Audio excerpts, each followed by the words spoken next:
बरकत।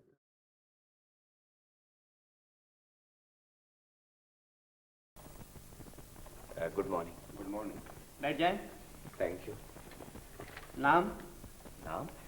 साहब वो अभी तो आपका चपरासी मेरा नाम पुकारता फिर रहा था, तो गालिबन आप ही लोगों ने उससे बताया होगा। आपसे जो कुछ पूछा जाए उसका जवाब दीजिए। साहब मैंने वही जवाब दिया है।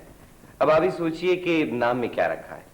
अब अगर मेरा नाम खुरम की बजाय अल्लाह रखा ये ताजदीन होता तो उससे क्या फर्क पड़ता? आप एमबीए हैं और आपके पास बैरूनी डिग्रियां भी।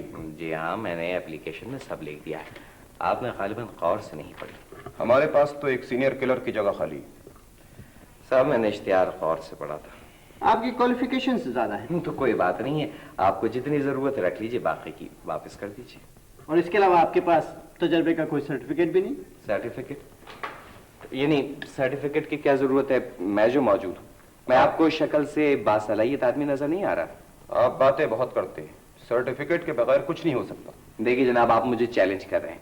आप लोग बराए मेहरबानी पहले मेरा तालीमी रिकॉर्ड तो देखें। जी हमने देख लिया है, हमें आपकी जरूरत नहीं है।